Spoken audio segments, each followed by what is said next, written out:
Oh, sorry. Hi, Carolyn. Yeah. Sharon, call Calling back. Is there an emergency? All right, so where were we? Ground ties. Ground ties. Ground ties. We'll cut all Floating that. cloud in space. Information. Right. Your last words were you put information in and it's accessible anywhere in the universe. Right, okay. Okay, back to the universally accessible database. What I did was I made it so that the information on it couldn't be changed, and therefore you have to be very careful that it's accurate in the first place, or you have addendums after addendums after addendums. And the that is the underlying structure of the universe, and the information starts to go haywire. Stuff starts to change on it, and they don't know why. And our hero is sent out to investigate a paper done by a creative genius who has ensconced himself on an outer-world planet. And it's structured around, there's an underlying current of bigotry between the spacers and the ethnic reconstructionists. But there's also, the real gist of it boils down to educational systems. Got it. And I am dealing with educational systems that are too good at turning out cookie cutter people. Got it. And Stephen is one that breaks the mold, so is Wesley, and they come together, and all hell is going to break loose. Woohoo! And No yeast makes for a dull loaf of bread. it makes for a very flat loaf of bread. Gotcha. So that's that one. The Netwalkers, the reissue of it. Netwalkers, I have written a prequel to my original series, the pre-Stephen years for Wesley. What's the prequel called? And the prequel is called Netwalkers. Okay. And that's the one that will be appearing on closecircle.net. Which we'll ask about shortly. Which is very yes. And it is Wesley's years at the Academy that sets up the entire story. It was my first book. I didn't really know what I was doing, but I'm very proud of it.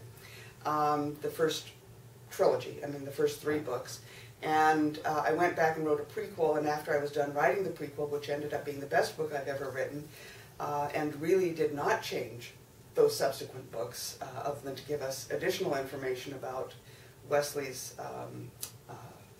motivations, Carolyn, C.J. Cherry, was the one to tell me at that point, after this book was done, she never would have dared try it. Because it's such a complex series that to go in and do something earlier that I hadn't even worked out before that. I had never thought about it. I just wanted something to build into it. Heard that a lot of authors say the most difficult writing they do is when they revisit something, because unlike writing the clean slate, you've got to be so careful where you insert the new plot lines. Absolutely, because any small change that you do, I mean, this takes place 10 years before the Ground Ties series, and if you change anything in that little, the smallest change, I mean, it's sort of like writing your own alternate history type thing, Right. And you change one little thing, and it's going to change everything down here. Next thing you know, it's a Doctor Who episode. That's right. That's Or right. Star Trek. Right. Doctor Who. But I was able to pull it off, and it set up some really interesting things that I had no idea had happened, and gave so much more depth to the actions within the subsequent trilogy. Now, the original trilogy I had to really truncate because they came out from Warner in the early 90s and they were too long. So I really truncated them and everything. So this is really a redo of the entire series, series, including adding a prequel. I've added a prequel, and then I went in and I completely rewrote. There's Ground Ties, for instance, has gone from 130,000 words to 165,000 words, and none of them are extraneous, I promise you. So this is sort of your Blade Runner, the director's cut version. That's right. There You've got it. I've got the director's cut for all of those. Excellent. So those are four of the new ones that will be available on closedcircle.net.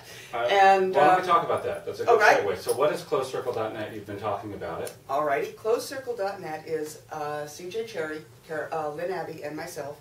About a year ago, we got together and we decided we were needing to have an outlet for both our backlist and for these books that have gotten difficult for New York to sell. This is an old series, and my previous publisher, the publisher that did the Ring books, was looking seriously at the Netwalker series. She was, I think, trying to find an opening for it. And this market has just gone so crazy that to bring out a series that is that old, to resurrect a series that's that old, is just too difficult. So what this will give us, this is an online, our own little sort of bookstore. We have an old book front that I did the graphics for, and it's got little buttons that you push to go to the different sections of it. But basically, it's just a source for ebooks. We put them into 12 different formats, and we put them in a zip file, and you give us one price, and they're DRM free, so you can download them and change them to fit to whatever format you need. Are you going to offer a instant print option? Eventually, I am looking into. I mean, this is all. It's all so many different moving parts. What we wanted to do is to get the ebooks up because there is no money involved in it. Right. I mean, other than some. What it is, you don't even have to pay anything to PayPal. You pay them some for each transaction, but to set it up, you don't. There's no money involved. There's no upfront cost. Right. So other than the site itself, which is dirt cheap these days, it was just a lot of sweat, blood, sweat, and tears on our part. I had to dig out a bunch of. I had to learn to do computer graphics. I had played with it over the years. I started out in art. Oh, you're a graphic designer, so. Well, I was an artist. Artist, right. And I had done some work over the years, but nothing. I mean, my paints have all dried up by this time. Right. So it was a case of do it on the computer, and so I didn't even know what a layer was a few months ago, and now I've got Photoshop layers. 90 of them in my last cover. But it's been great fun because I've been able to go back and do the art. But then we've had the website to get together and figure out. Then we've had to figure out how to do the conversions of the ebooks. And luckily, we have a great batch of fans who have been following our blogs and this whole process all year. And as we have made them available, they've been able to come back and say, okay, this is reading good on this reader, but this is not on this. So we're going to great pains to make sure that these are as pretty as we can. You know, we want them to read nicely. So this works out. New York should be terrified. Yes, yes, yep. Right.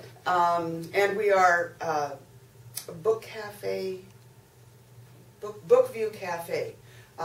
Is another batch of authors who are working to do the same thing, which I just found out about this weekend. So we will be linking to them and becoming sort of an integral part of that too. So this is, I think, it's going to be the salvation for the unusual books, the books that are not the easy to or who have, advertise. the dedicated fans who want to get what they want. Exactly. Or they want to see it the way they want. Exactly. Well, Jane Fancher, thank you so much for being on a spot interview with NeverEndingPanel.com. It was a pleasure getting to know you this week. Thank you. I've had a ball, and I loved your demonstration. It was great. Nice meeting you, Tom. Donnie? Thank you. Yeah. I have a question, okay? Oh, Richard, cameraman, has a question. The cameraman has a question. Jane, do you think it's harder for a woman to write a man character, a male character, or a man to write a female character? I think you write good characters or you write bad characters. Okay. That's it. I like that. All right, we're out.